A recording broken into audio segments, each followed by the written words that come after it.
Hey grade 6, a new video for you guys today. This one's focusing on mixed numbers and improper fractions. So a couple of learning targets. You're going to be able to convert mixed numbers and improper fractions.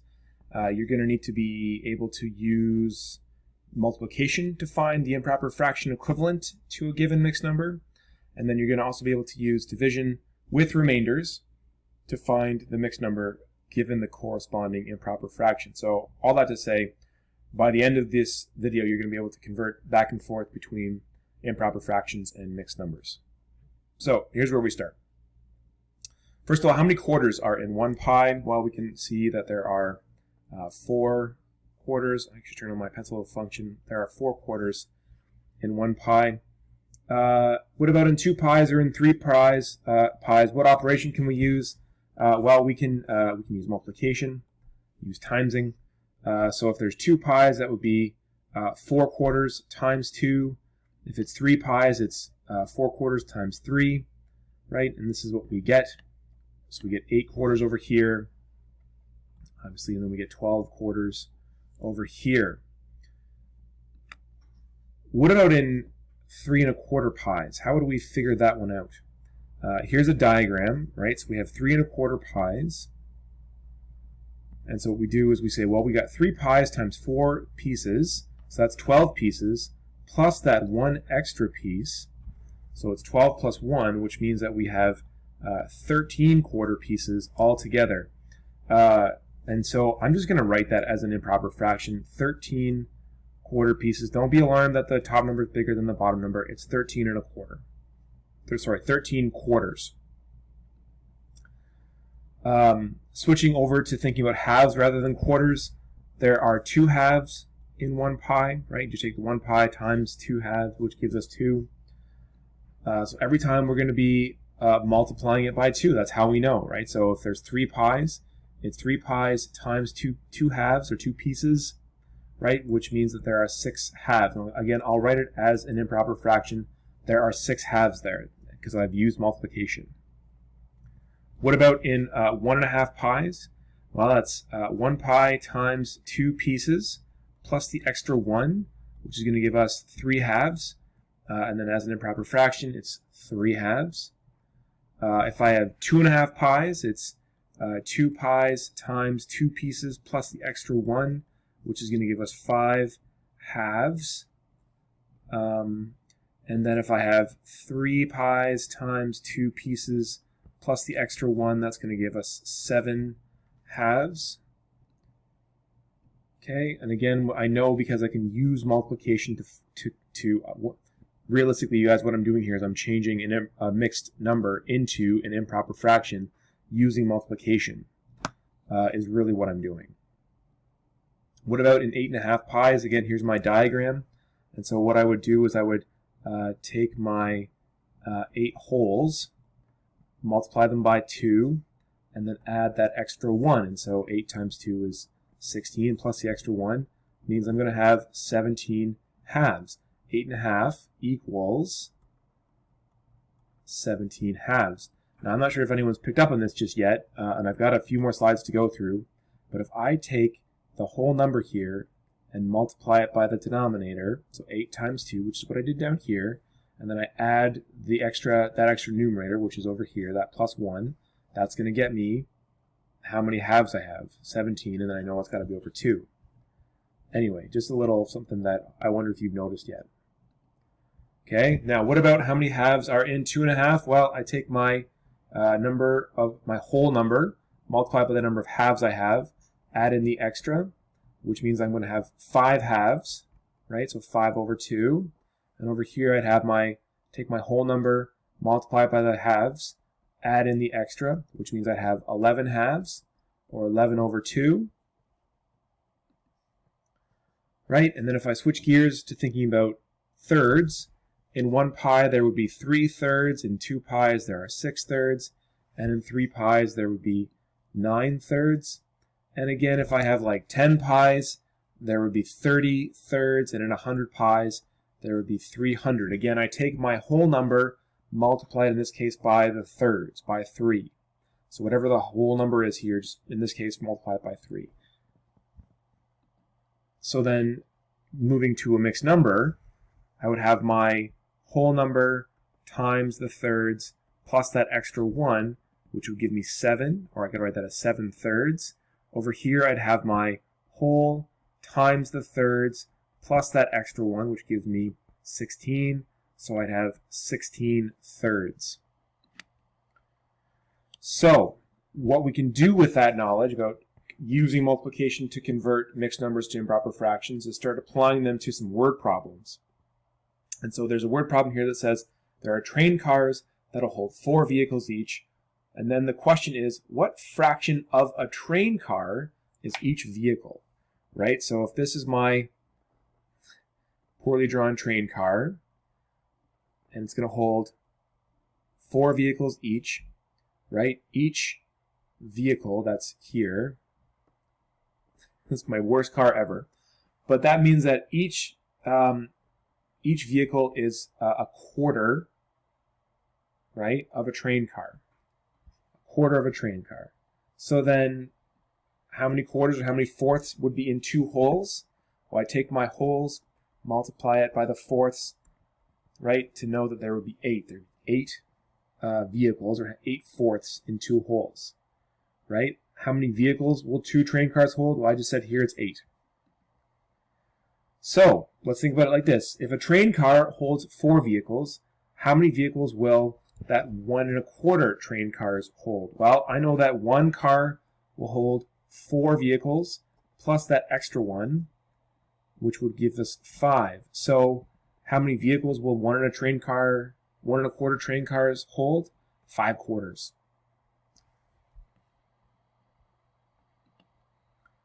So to change mixed numbers to improper fractions, we use multiplication. We take our whole, multiply it by the fraction denominator, add in the extra, right? So that's going to mean that there's 2 times 8, 16. That's 19. Then I would say it's 19 eighths. So I can say that 2 3/8 equals 19 over 8. They represent the same quantity. Okay? So here's a model of this. We have 3 3/4. We have 3 wholes that have fourths, and then 3 of the 4 in the next one. Okay, so I would have 15 equal parts shaded, and then I'd have 4 equal parts in the 1 whole. So 3 3/4 is equal to 15 over 4. And what I just also said in the previous slide is I could take the number of holes times the number it's divided into, like the number of parts, add in the extra, in this case it's 3. That's going to give me 15. And I know that one of the parts, the number of equal parts in 1 whole is 4, so it's 15 over 4. Okay, so then we're asked to write the mixed number as an improper fraction. So I would take 3 times 7, which is 21, add the extra 1, which is 22 sevenths. Okay, over here I have the number of whole times the 6 plus that extra 1, which gives me 31 sixths. Okay, over here I have it's 3 1/2. I know I take the number of wholes times, in this case, the halves, plus the extra 1, which gives us 7 halves. Also, I can just like 1, 2, 3, 4, 5, 6, 7 halves. Here I have 2 3/4. Right? I've also got, I know I've got 1, 2, 3, 4, 5, 6, 7, 8, 9, 10, 11 quarters total shaded. So then we're asked to show how a whole number can be shown as a fraction, as an improper fraction.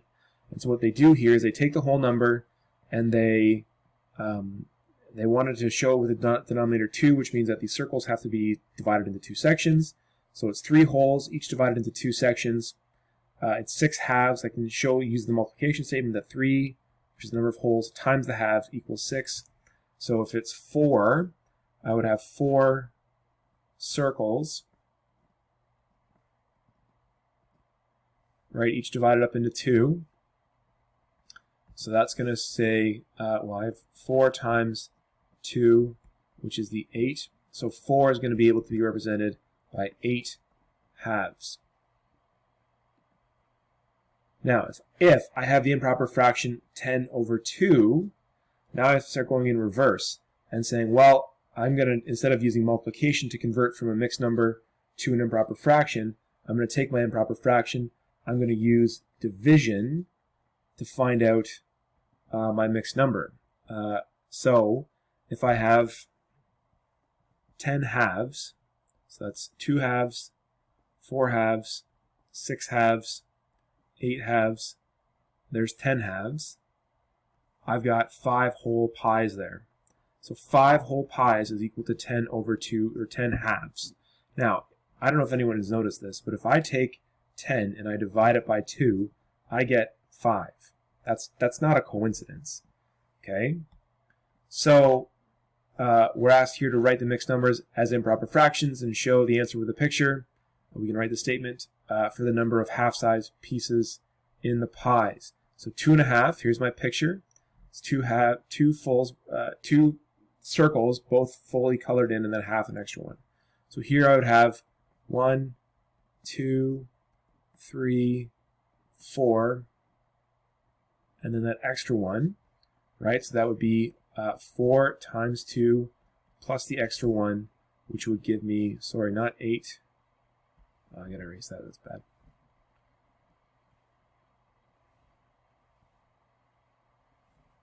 That's going to give me 9 halves.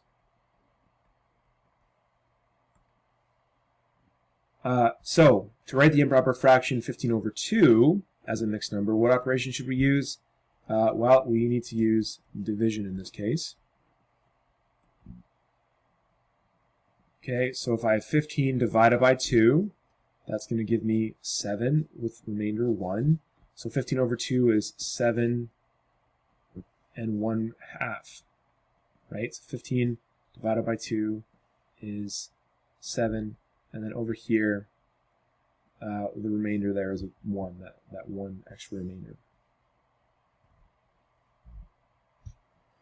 Okay, so here we have our denominator is 3, because these are divided into thirds, and I have 1, 2, 3, 4, 5, 6, 7.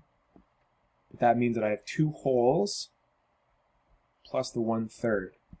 Now I can say that that would be my 2 times the 3 plus the 1 extra gives me 7.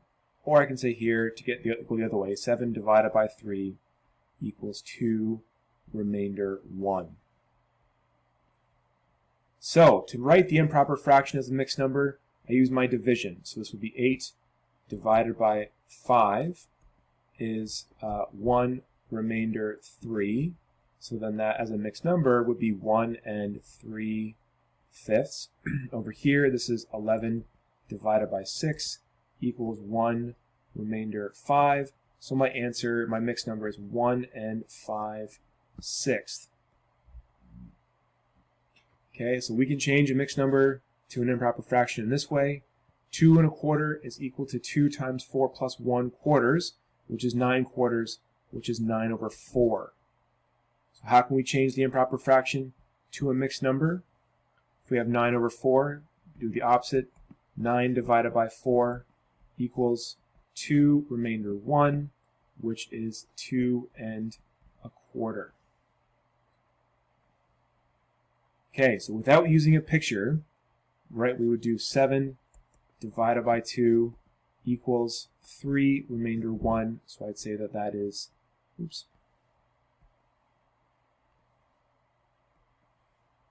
right, 3 1/2. Okay, that's lots of stuff. Just as a quick recap in the few seconds I have left, to convert a mixed number to an improper fraction, you have to use multiplication. To convert an improper fraction to a mixed number, you have to use division. Right? Those are the key points from this lesson. There's lots of stuff I showed you. Those are the key points. But thanks for watching. I do appreciate it. You can work on this stuff in the workbook, and you guys have a great day.